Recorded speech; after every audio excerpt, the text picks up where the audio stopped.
ಇನ್ನು ನೀವು ಬಂಗಾರದ ಗಣಿ ಚಾನೆಲ್ಗೆ ಸಬ್ಸ್ಕ್ರೈಬ್ ಆಗದಿದ್ದರೆ ಈ ಕೂಡಲೇ ಸಬ್ಸ್ಕ್ರೈಬ್ ಬಟನ್ ಅನ್ನು ಕ್ಲಿಕ್ ಮಾಡಿ ಹಾಗೂ ದಿನನಿತ್ಯದ ಅಪ್ಡೇಟ್ಸ್ಗಳಿಗಾಗಿ ಬೆಲ್ ಐಕಾನ್ ಅನ್ನು ಪ್ರೆಸ್ ಮಾಡಿ. ಪ್ರವಾದಿ ಮೊಹಮ್ಮದ್ ಪೈಗಂಬರವರ ಜನ್ಮದಿನದ ಉತ್ಸವದ ಅಂಗವಾಗಿ ನಡೆದಂತಹ ಭವ್ಯ ಶಾಂತಿ ಸಮಾರಂಭದಲ್ಲಿ ಅನೇಕ ಯುವಕರು ಹಸಿರು ವರ್ಣದ ಬಾವುಟ ಹಿಡಿದು ಯುವಕರು ಹಾಗೂ ಯುವಕರ ದಂಡು ಭಕ್ತಿ ಭಾವದಿಂದ ಘೋಷಣೆಗಳನ್ನು ಕವಾಲಿಗಳ ಕಲರವ ಜಗತ್ತಿಗೆ ಶಾಂತಿ ಸೌಹಾರ್ದತೆ ಸಂದೇಶ ಸಾರಿದ ಹಜರತ್ ಪ್ರವಾದಿ ಮೊಹಮ್ಮದ್ ಪೈಗಂಬರವರ ಜನ್ಮ ದಿನೋತ್ಸವದ ಅಂಗವಾಗಿ ಅನೇಕ ಭಕ್ತಿಯ ಕಾರ್ಯಕ್ರಮಗಳು ನಡೆದವು. ಈ ಕಾರ್ಯಕ್ರಮದಲ್ಲಿ ಎಲ್ಲಾ ಮತಗಳ ಪೀಠಾಧಿಪೀಠರು ಭಾಗಿಯಾಗಿದ್ರು. ಈ ಶಾಂತಿ ಮೆರವಣಿಗೆ ಪ್ರಮುಖ ಬೀದಿಗಳಿಂದ ಶಾಂತಿ ಸಂದೇಶವನ್ನ ಸಾರುತ್ತಾ ಬಂದು ದರ್ಗಾ ತಲುಪಿದರು. ಅಲ್ಲಿ ಶಾಂತಿ ಸಭೆಯನ್ನು ಆಯೋಜಿಸಲಾಗಿತ್ತು. ಈ ಸಭೆಗೆ ಮೋಕ್ಷ ಅತಿಥಿಯಾಗಿ ಶ್ರೀ ಷಡಕ್ಷರಿ ಬ್ರಹ್ಮೆ ಕುಂಟೋಜಿ ಗುರುಗಳು ಹಾಗೂ ಷಡಕ್ಷರಿ ಬ್ರಹ್ಮೆ ಸಿಂದಗಿ ಜಗದೇವ ಮಲ್ಲಿಗಂಬ ಮಠದ ಶ್ರೀಗಳು ಹಾಗೂ ಮುಸ್ಲಿಂ ಸಮುದಾಯದ ಧರ್ಮಗುರುಗಳಾದ ಶ್ರೀ ಹಜರತ್ ಮೌಲಾನಾ ತನ್ವೀರ್ ಅವರ ನೇತೃತ್ವದಲ್ಲಿ ಈ ಕಾರ್ಯಕ್ರಮ ನಡೆಯಿತು. ಈ ಕಾರ್ಯಕ್ರಮವನ್ನು ಉದ್ದೇಶಿಸಿ ಮಾತನಾಡಿದ ಷಡಕ್ಷರಿ ಬ್ರಹ್ಮೆ ಕುಂಟೋಜಿ ಗುರುಗಳು ಮಾತನಾಡಿದ್ದು ಹೀಗೆ: ಜೀವನವೇ ಒಂದು ಆದರ್ಶ, ಬಡವರ ಕಲ್ಯಾಣ, ಅನಾಥರ ರಕ್ಷಣೆ, ಧರ್ಮ ಪಾಲನೆಗಾಗಿ ನಿರ್ವಹಿಸಿಕೊಂಡು ನಾವು ನೀವು ಎಲ್ಲರೂ ನಡೆಯಬೇಕೆಂದು ಕರೆ ಕೊಟ್ಟರು. ಇನ್ನು ಈ ಕಾರ್ಯಕ್ರಮದಲ್ಲಿ ಎಲ್ಲಾ ಧರ್ಮದ ಗುರುಗಳು ಹಾಗೂ ಜಿಲ್ಲೆಯ ಎಲ್ಲ ಗಣ್ಯ ವ್ಯಕ್ತಿಗಳು ಈ ಸಭೆಯಲ್ಲಿ ಭಾಗಿಯಾಗಿ ಶೋಭೆ ತಂದರು. ಮುಸ್ತಾಕ್ ಎಂ ಮುಲ್ಲಾ ವರದಿಗಾರ ಅವರು. ಓಕೆ,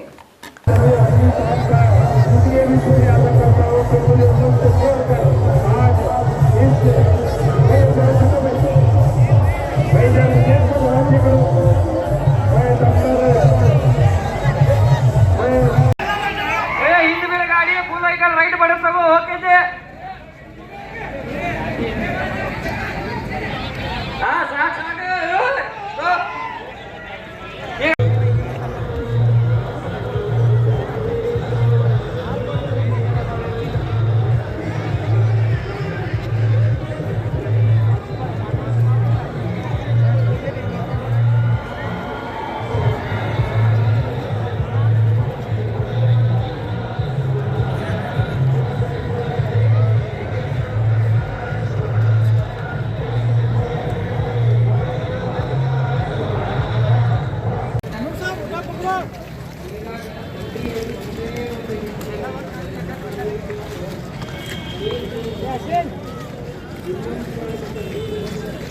ಅಂತ ಮಾತನ್ನು ಕೂಡ ಹೇಳ್ತಾರೆ.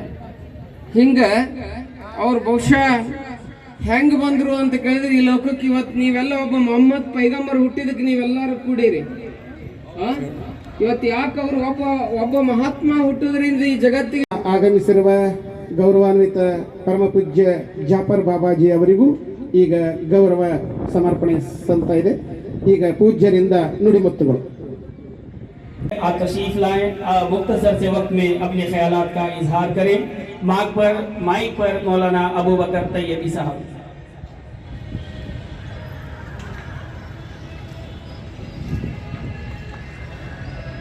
अस्सलामु अलैकुम. अल्हम्दुलिल्लाह. ಅದಕ್ಕೆ ಮೊಹಮ್ಮದ್ ಪೈಗಂಬರ್ ಹೆಂಗ್ ಬಂದ್ರು ಅಂತ ಕೇಳಿದ್ರೆ ಪುಣ್ಯದಂಗ ಬಂದ್ರು, ಜ್ಞಾನದಂಗಿದ್ರು, ಮುಕ್ತಿ ಹೆಂಗ ಹೋದ್ರು. ಬಹುಶಃ ಅವ್ರ ತಂದೆ ಅಬ್ದುಲ್ಲಾ, ಅವ್ರ ತಾಯಿ ಅಮೀನಾ ಬಹುಶಃ ಕುರಾನ್ದಲ್ಲಿ ಅವ್ರ ಬಗ್ಗೆ ಬಹಳ ಸುಂದರವಾಗಿ ಹೇಳ್ಕೊಂಡು ಬರ್ತಾರೆ. ಹುಟ್ಟಿದ 8 ದಿನದಲ್ಲಿ ಅವ್ರ ತಾಯಿ ತೀರ್ಕೊಂಡು ಹೋಗಿ ಬೀಳ್ತಾಳೆ. ತೀರ್ಕೊಂಡು ಹೋದಾಗ ಅವ್ರಿಗೆ ಅವ್ರ ತಾಯಿ ಎದೆ ಹಾಲನ್ನು ಕೊಡೋದಿಲ್ಲ. ಅವರು ಇನ್ನೊಬ್ಬ ಹಲೀಮಾ ದಾಯಿ ಅಂತ ಹೇಳಿ ಬರ್ತಾರೆ. ಅವ್ರು ಮಾತ್ರ ಅವರಿಗೆ ಎದೆ ಹಾಲನ್ನ ಕೊಟ್ಟು ಬೆಳೆಸ್ತಾರೆ. ಅವರನ್ನ ಯಾರನ್ನ ಹಲೀಮಾ ದಾಯಿ ಬೆಳೆಸ್ತಾರೆ. ಅವರ ತಂದೆ, ಅವರ ಅಜ್ಜ ಅಬ್ದುಲ್ ಮುತ್ತಲೀಬ್ ಅನ್ನುವಂಥವ್ರು ಅವರನ್ನ ಸಾಕ್ತಾ ಇದ್ದಾರೆ. ಮೊಹಮ್ಮದ್ ಪೈಗಂಬರನ್ನ ಅಬ್ದುಲ್ ಮುತ್ತಲೀಬ್ ಅವ್ರ ಅಜ್ಜ ಅವರು ಸಾಕೊಂಡು ಬರ್ತಾರೆ. ಬಹುಶಃ ಮುಂದೆ ಇವರ ಮಧ್ಯದಲ್ಲಿ ಬೆಳೀತಾ ಇರ್ತಕ್ಕಂಥ ಈ ನಮ್ಮ ಪೈಗಂಬರರು 12 ವರ್ಷದ ನಂತರ ಅವ್ರ ಚಿಕ್ಕಪ್ಪನಾದಂಥ ಅಬು ತಾಲಿಬ್ ಅವರ ಹತ್ತಿರ ಇರ್ತಾರೆ. ಅವರು ವ್ಯಾಪಾರ ಮಾಡ್ತಿರ್ತಾರೆ. ವ್ಯಾಪಾರದಲ್ಲಿ ಏನಾಗ್ತದೆ ಅಂತ ಕೇಳಿದ್ರೆ ಲುಕ್ಷಾಣಾಗಿ ಮುಂದೆ ಇವ್ರಿಗೆ ಬರ್ತಕ್ಕಂಥ ಒಂದು ಒಂಟಿ, ಒಬ್ಬ ಸೇವಕ ಹೀಗೆ ಬರ್ತಾರೆ. ಮುಂದೆ ಮೊಹಮ್ಮದ್ ಪೈಗಂಬರರು ಕುರಿ ಕಾಯ್ತಾರೆ ಒಂದಿಷ್ಟು ದಿವಸ. ಆ ನಂತರ ಕುರಿ ಕಾಯ್ದ ಬಳಿಕ ತಮ್ಮ 26ನೇ ವಯಸ್ಸಿನಲ್ಲಿ ವ್ಯಾಪಾರವನ್ನು ಮಾಡ್ತಾ ಮಾಡ್ತಾ ಮಾಡ್ತಾ ಹೋದಾಗ ಏನಾಗ್ತಾ ಇದೆ ಅಂತ ಕೇಳಿದ್ರೆ, ಇವರಿಗೆ ಒಬ್ಬ ಶ್ರೀಮಂತ ಹೆಣ್ಮಗಳು, ಬಹುಶಃ ಇವರು 40 ವರ್ಷದ ಹೆಣ್ಮಗಳು, 25 ವರ್ಷದ ಪೈಗಂಬರರು.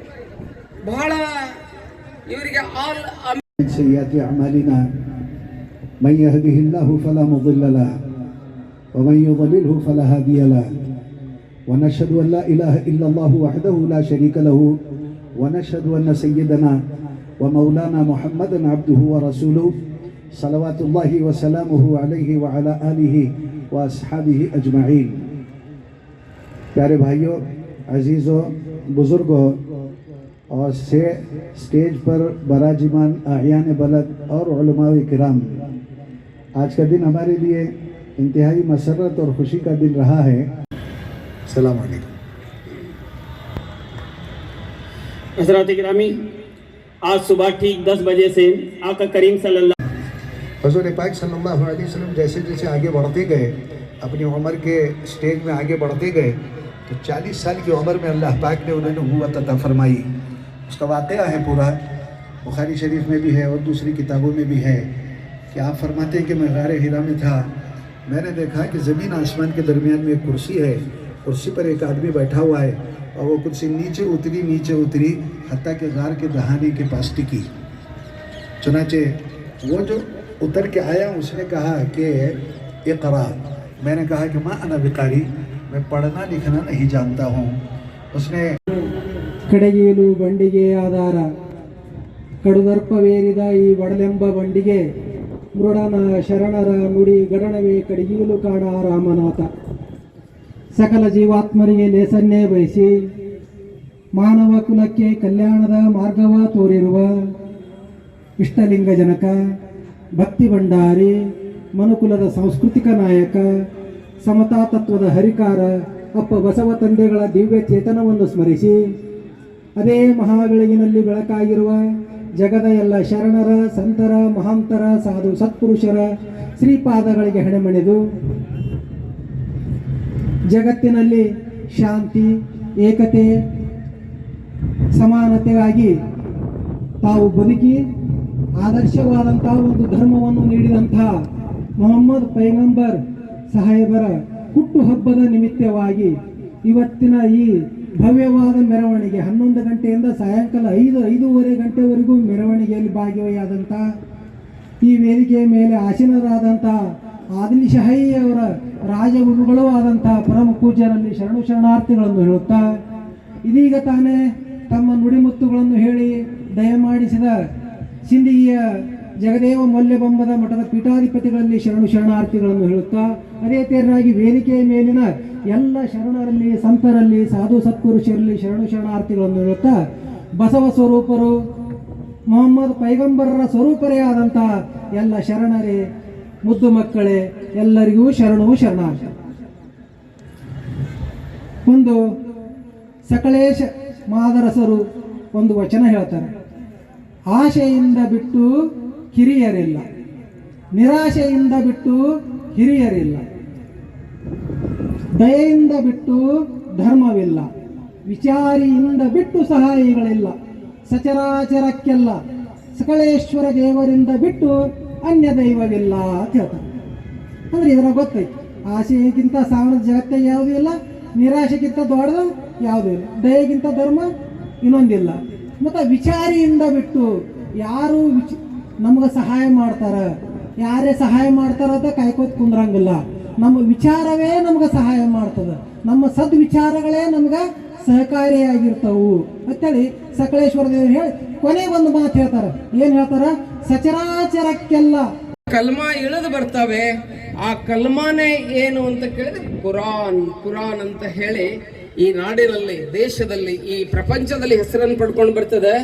ಆ ಕುರಾನ್ 114 ಸೂರತ್ತುಗಳಿದಾವೆ. ಅದರೊಳಗೆ 114 ಸೂರತ್ತುಗಳಂದ್ರೆ ಅಧ್ಯಾಯಗಳದಾವ. 1ನೇ ಅಧ್ಯಾಯ ಬಹಳ ದೊಡ್ಡದಿದೆ, ಬಹಳ ದೊಡ್ಡದ ಅಧ್ಯಾಯ ಇದೆ. ಅದರಲ್ಲಿ 6237 ಆಯತಗಳದಾವ, ವಚನಗಳದಾವ. ಕುರಾನ್ನಲ್ಲಿ ಎಷ್ಟು? 6237 ಆಯತಗಳದಾವ ಆ ಕುರಾನ್ನಲ್ಲಿ. ಅದ್ರ ಜೊತೆಗೆ 3,22,670 ಶಬ್ದಗಳಿಂದ ಆ ಕುರಾನ್ ಅನ್ನುವಂಥದ್ದು ಏನಾಗಿದೆ ಅಂತ ಕೇಳಿದ್ರೆ ಬರೆಯಲ್ಪಟ್ಟದೆ. ಅದರ ಶೈಲಿ ಬಹಳ ಸುಂದರವಾಗಿದೆ. ನೀರು ಹರಿದಂತೆ ಆಗ್ತದೆ. ಅದನ್ನ ಓದ್ಕೊಂತ ಹೋದಾಗ ಓದ್ಲಿಕ್ಕೆ 7 ಮಂಜಿಲ್ಗಳನ್ನ ಅದರೊಳಗೆ ಮಾಡೋದ್ರ ಜೊತೆಗೆ 30 ಪಾರೆಗಳನ್ನ 540 ರಕಾಗಳನ್ನ ಆ ಕುರಾನ್ನಲ್ಲಿ ಮಾಡ್ತಾರೆ. ಬಹುಶಃ ಇಂಥ ಕುರಾನ್ ಏನ್ ಹೇಳ್ತದೆ ಅಂತ ಕೇಳಿದ್ರೆ 5 ಬಹಳ ಮುಖ್ಯವಾಗಿರ್ತಕ್ಕಂಥ ಅಂಶ. ಉಮರ್ ಶರೀಫ್ ಸರ್ ಕೆಲವೊಂದು 3 ವಿಚಾರಗಳನ್ನು ಹೇಳಿದ್ರು.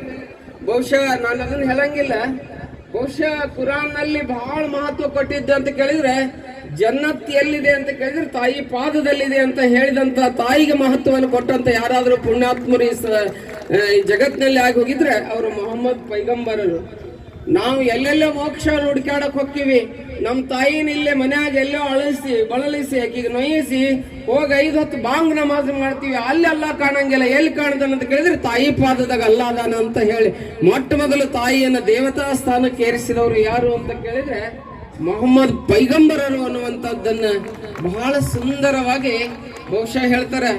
ಯಾವ ದುಡಿತಾನಲ್ಲ, ದುಡಿಯುವ ಮೊದಲು ಅವನ ಬೆವರು ಆರುವ ಪೂರ್ವದಲ್ಲಿಯೇ ಅವನಿಗೆ ದುಡಿದಿರ್ತಕ್ಕಂಥ ಕೂಲಿಯನ್ನು ಯಾವ ಕೊಡ್ತಾನ ಅವ ದೊಡ್ಡವ ಈ ಸಮಾಜದಾಗ ಅಂತ. Labour of dignity of labour, ಅದನ್ನೇ ಬಸವಣ್ಣ ಕಾಯಕವೇ ಕೈಲಾಸ, ವರ್ಕ್ ಈಸ್ ವರ್ಶಿಪ್ ಅಂತೇಳಿ 12ನೇ ಶತಮಾನದಲ್ಲಿ ಹೇಳಿದ್ರಲ್ಲ, ಅದೇ ತತ್ವವನ್ನು ಬಹುಶಃ ಬಸವ ತತ್ವಕ್ಕೆ ಮತ್ತೆ ಮೊಹಮ್ಮದ್ ಪೈಗಂಬರ ತತ್ವಕ್ಕೆ ಯಾಕೆ ಸಮಾನತೆ ಇದೆ. ಇವತ್ತು ನಾವು ಯಾಕೆ ಇಂಥ ಕಾರ್ಯಕ್ರಮ ಬರ್ತೀವಿ ಅಂತ ಕೇಳಿದ್ರೆ ಮೊಹಮ್ಮದ್ ಪೈಗಂಬರ ಕಡ್ಗದ ಮೇಲೆ 6 ತತ್ವಗಳಿದ್ವು ಅಂತ IG ಸನದಿ ಅವರು ಹೇಳ್ತಿದ್ರು. ಒಮ್ಮೆ ಹುಬ್ಳಿಯೊಳಗೆ IG ಸನದಿ ಅದಾರ, ನಿಮ್ಗೆ ಗೊತ್ತಿದೆ. ಅವ್ರು ಹೇಳ್ತಾ ಇದ್ರು ಅದೇ ತತ್ವಗಳನ್ನ ಬಸವಣ್ಣವ್ರು ಏನ್ ಹೇಳ್ತಾರೆ ಅಂತ ಕೇಳಿದ್ರೆ ಕಳಬೇಡ, ಕೊಲಬೇಡ, ಹುಷಿಯ ನುಡಿಯಲು ಬೇಡ, ಮುನಿಯ ಬೇಡ, ತನ್ನ ಬಣ್ಣಿಸಬೇಡ, ಇದಿರು ಹೊಳೆಯಲು ಬೇಡ. ಹೀಗೆ 7 ತತ್ವಗಳನ್ನ ಬಸವಣ್ಣವ್ರು ಹೇಳ್ತಾರೆ. ಅದೇ ತತ್ವವೂ ಕೂಡ ಮೊಹಮ್ಮದ್ ಪೈಗಂಬರ ತತ್ವದಲ್ಲಿದ್ದು ಅಂತ ಕೇಳಿದ್ರೆ ಒಬ್ಬ ಮಹಾತ್ಮರು ಬಂದಿದ್ದು ಈ ಲೋಕಕ್ಕೆ ಶಾಂತಿಯನ್ನ, ಸಹಬಾಳ್ವೆಯನ್ನ, ಕೂಡಿ ಇರೋದನ್ನ ಕಲಿಸ್ಲಿಕ್ಕೆ ಬಂದಾರೆ ಹೊರತು ಅವರು ಒಡೆದಾಳುವಂತ ವಿಚಾರಗಳನ್ನ ಹೇಳಲಿಕ್ಕೆ ಬಂದಿಲ್ಲ. ಬಹುಶಃ ಅಂತ ಮಹಾತ್ಮರ ಒಂದು ಇವತ್ತ ಸಂದೇಶ ಯಾರು ಹುಟ್ಟಿದ್ರಿಂದ ಇಷ್ಟು ಮಂದಿ ಕೂಡ್ಲಿಕ್ಕೆ ಕಾರಣ. ಇವತ್ತು ಇಡೀ ಪ್ರಪಂಚದ ತುಂಬಾ 250 ಕೋಟಿ ಮುಸಲ್ಮಾನ್, ಒಂದು ಬೈಬಲ್ ಇಡೀ 250 ಕೋಟಿ ಕ್ರಿಶ್ಚಿಯನ್ರನ್ನ ಆಳ್ತದಂತೆ, ಒಂದು ಕುರಾನ್ ಇಡೀ ಭಾರತದ ಅಥವಾ ಇಡೀ ಪ್ರಪಂಚದ 300 ಕೋಟಿ ಮುಸಲ್ಮಾನರನ್ನ ಆಳ್ತದೆ ಅನ್ನುವಂತ ಮಾತನ್ನು ಹೇಳ್ತಾರೆ. ಒಂದು ಅಂಬೇಡ್ಕರ್ ಬರೆದಂತ ಸಂವಿಧಾನ 145 ಕೋಟಿ ಭಾರತೀಯರನ್ನ ಆಳ್ತದೆ ಅಂತ ಕೇಳಿದ್ರೆ ಬಹುಶಃ ಗ್ರಂಥಗಳು books rules the world, A window of knowledge ಅನ್ನುವಂತ ಮಾತನ್ನ ಪುಸ್ತಕದ ಬಗ್ಗೆ ಹೇಳ್ತಾರೆ. ಬಹುಶಃ ಅಂತ ವಿಚಾರಗಳನ್ನ ಕುರಾನ್ ಮೂಲಕ ಅವಧೂತ ಸನ್ ಆಫ್ ಗಾಡ್ ಅಂತ ಹೇಳ್ತಾರೆ. ಇವರಿಗೆ ದೇವನ ಮೆಸೆಂಜರ್ ಆಫ್ ಗಾಡ್ ಅಂತ ಹೇಳ್ತಾರೆ. ಕ್ರಿಸ್ತನಿಗೆ ಸನ್ ಆಫ್ ಗಾಡ್ ಅಂತ ಹೇಳ್ತಾರೆ. ದೇವನ ಸಂದೇಶವನ್ನು ತಂದಂತವ್ರು, ಈ ನಾಡಿಗೆ ಕೊಟ್ಟಂತವ್ರು, ಜನರ ಬದುಕನ್ನು ಉದ್ಧಾರ ಮಾಡಿದಂತವ್ರು ಯಾರಾದರಿದ್ರೆ ಅವರು ಮೊಹಮ್ಮದ್ ಪೈಗಂಬರರು ಅನ್ನುವಂತ ಮಾತನ್ನ ಬಹಳ ಸುಂದರವಾಗಿ ಹೇಳಬೇಕಾಗ್ತದೆ.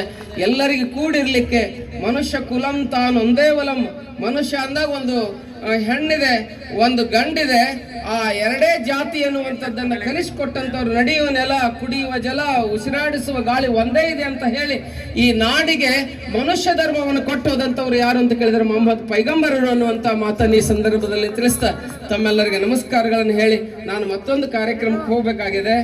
ಬಹುಶಃ 2 ಗಂಟೆಗೆ ಬಿಡ್ತಾರಂತ ತಿಳ್ಕೊಂಡಿದ್ದೆ. 2 ಆಗಬೇಕಾಗಿದ್ದ ಕಾರ್ಯಕ್ರಮ 5:15 ಇರ್ಲಿ. ತಮ್ಮೆಲ್ಲರಿಗೆ ಶರಣಾರ್ಥಿಗಳನ್ನ ಸಲಾಮ್ಗಳನ್ನ ಹೇಳಿ ನಾನು 2 ಮಾತುಗಳನ್ನು ಮುಕ್ತಾಯ ಮಾಡ್ತಾ ಇದ್ದೀನಿ. ಕೂಡಿ ಬಾಳುವ, ಕೂಡಿ ಉಣ್ಣುವ ಸಂದೇಶವನ್ನ ಸಾರಿರುವ ಪರಮ ಪೂಜ್ಯರಾದ ಶ್ರೀ ಮನ್ಯರಂಜನ ಪ್ರಣವ ಸ್ವರೂಪಿ ಮಲ್ಲಿಬೊಮ್ಮಯ್ಯ ಪೂಜ್ಯರಿಗೆ ಒಂದು ಜೋರಾದಂತಹ ಚಪ್ಪಾಳೆಯೊಂದಿಗೆ ಅವರಿಗೆ ಸಲಾಮುಗಳನ್ನ. ಪರಮಾತ್ಮ ಒಬ್ಬನೇ ಅದಾನ, ಆ ಇಬ್ರು ಅನ್ನೋದು ಇಲ್ಲ. ಜಗತ್ತಿನ ಹೆಣ್ಣ ಗಂಡ ಮತ್ತ 3 ಅದಾವು 4 ಅದಾವು ಇಂಥ ತತ್ವ ಸುಳ್ಳೈತಿ. ಜಗತ್ತಿನ ದೇವ್ರು ಒಂದೇ ಐತಿ. ಅದಕ್ಕೆ ಬೇರೆ ಬೇರೆ ಈಗ ಹೇಳಿದ್ರು, ಇಲ್ಲಿ ಪ್ರಾರ್ಥನೆ ಮಾಡಿದ್ರು. ಪ್ರಾರ್ಥನೆ ತಾವೆಲ್ಲರೂ ಎಷ್ಟು ಖುಷಿಯಿಂದ ಇದು ಕೈ ಮಾಡ್ತಿದ್ರು, ಇದು ಮಾಡ್ತಿದ್ರು. ಯಾಕಂದ್ರೆ ನನಗೆ ತಿಳಿಯಾಕತ್ತಿಲ್ಲ, ಅದು ನಮಗೆ ತಿಳಿಯಾಕತ್ತಿಲ್ಲ, ನಾನು ಸುಮ್ಮಿದ್ದೆ. ಅದು ನಿಮಗೆಲ್ಲ ತಿಳಿಯಾಕತ್ತಿತ್ತು, ಸಂತೋಷ ಪಡ್ತು. ಹಂಗೆ ಭಾಷೆಯಲ್ಲಿ ಬೇರೆ ಅದಾವು, ನಾವು ವ್ಯಕ್ತಪಡಿಸುವ ರೂಪದಲ್ಲಿ ಬೇರೆ ಅದಾವು. ಅದಕ್ಕೆ ಮೊಹಮ್ಮದ್ ಪೈಗಂಬರರು ಮತ್ತು ಬಸವ ತಂದೆಗಳು ಬೇರೆ ಬೇರೆ ಅಲ್ಲ.